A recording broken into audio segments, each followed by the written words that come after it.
Hi everyone! Welcome back to my channel. It's me again, Roldan, on your screen. Isang Pilipino sa bansa ng Arabiano. Pahiram po ng minuto ng oras mo. Kain po tayo. Ginutom na. So kung napapansin nyo, ito yung realidad ng buhay. Kung ikaw ay isang fast food chain staff or restaurant worker, wala kang maayos na kain. Kanya-kanyang diskarte para malagyan ng laman ng sikmura.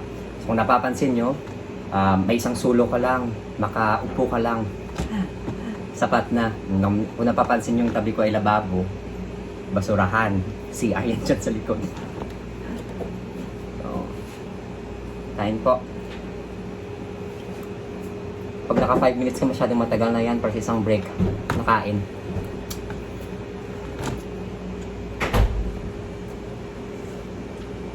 Yung ulam ko pa pula ay fish cardillo. Alam nyo ano ko pa to? Natutunan ko pa itong recipe na to third year high school ata, yeah. Third year high school sa TN in subject na culinary. Shout out kay Ma'am Annelyn na Parenyo. Ma'am, nadumduman ko pa, fish cardillo. May order? May order na. Ganon. Kalahati mo kumakain, kalahati mo nagtatrabaho.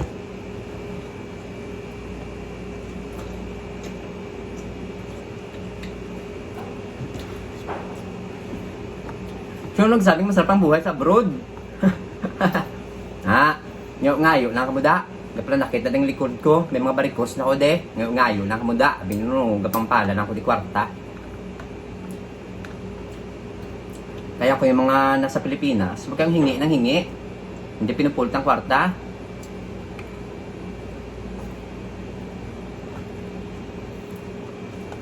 Kayo pang may sasabihin pag hindi kayo pinagbigyan.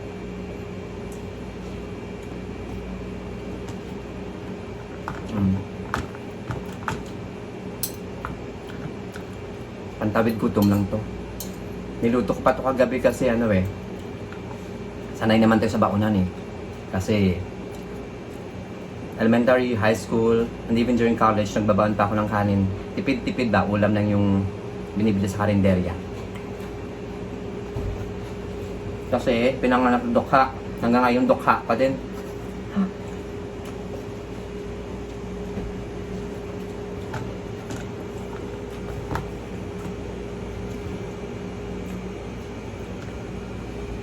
So, kabaliktaran po yan yung mga nakikita nyo. Pag may nakita kang isang OFW na sa galaan, formado, dinadivert lang po namin yung aming stress dyan. Pero pagdating sa work, ito pang realidad. Kahit na kain mo lang ay wala kang matinong oras sa pagkain. Mumunguya ka pa lang pero nagtatrabaho ka na. May ita akong order na kantay.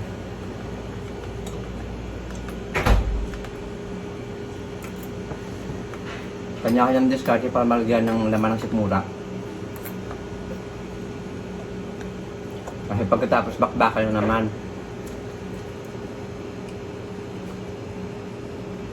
Nagpe-prepare kami ng magagandang masarap na pagkain para sa inyo, pero kami hindi mismo makakain ng ng maayos.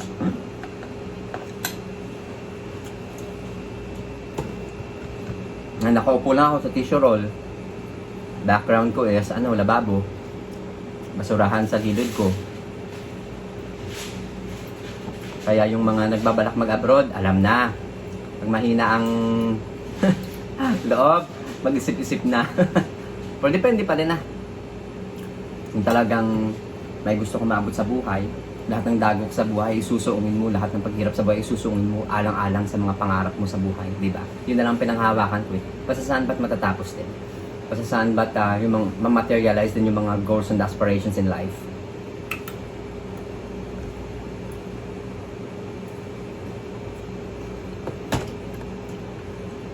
Mas masarap po kasing namnamin ang success pagka pinaghirapan mo siya sa una. Mas masarap siyang namnamin at the end.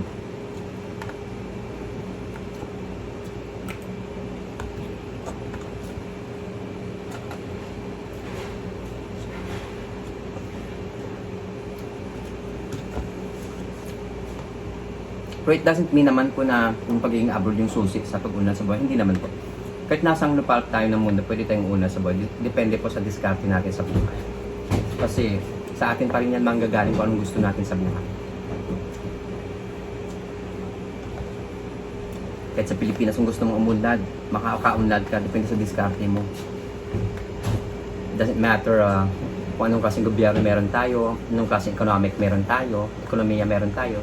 Depende yan sa ating mga tao, kung paano tayo umunlad sa buhay.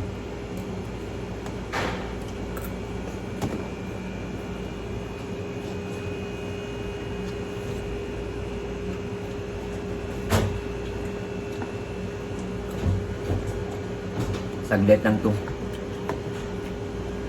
35 minutes lang to nakain. Tapos bakbaka na naman. Yun.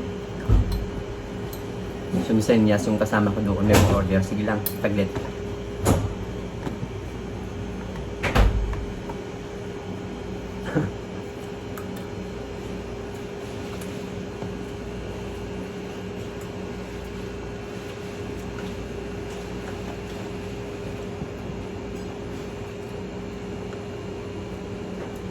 Or in my case kasi yung mga ganitong hirap, mas lalo ako na-motivate pag ako'y nahihirapan, mas lalo ako na-motivate. Kasi mas lalo ako nagiging tough in terms of in terms of handling circumstances, yun, ganon. Mas lalo ako nagiging madiskarte. Mas lalo akong tumatapang.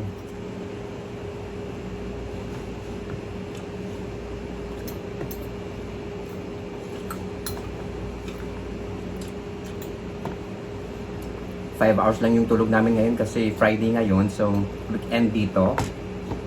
Maaga kami pumapasok niyan.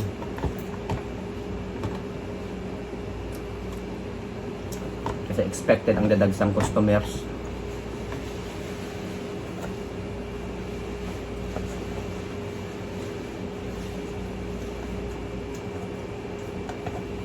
Hindi man lang nakakapi bago umalis kanina sa bahay kasi wala lang time. Nag-uunahan pa sa paliligo. Pumipila sa banyo.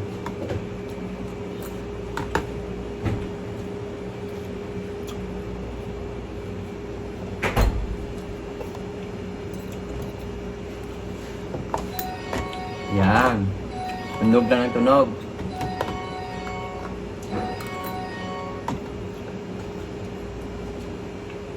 Yung order, Jazz.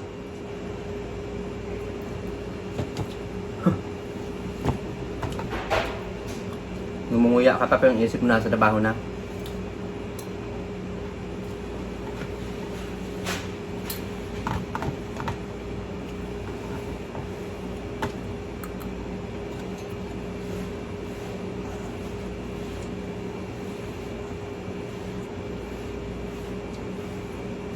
Hmm.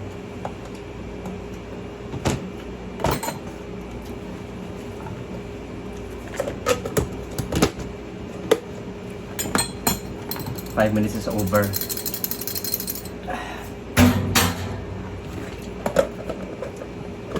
Yan, tapos na po ang 5 minutes ko. Tapos ng 5 minutes break.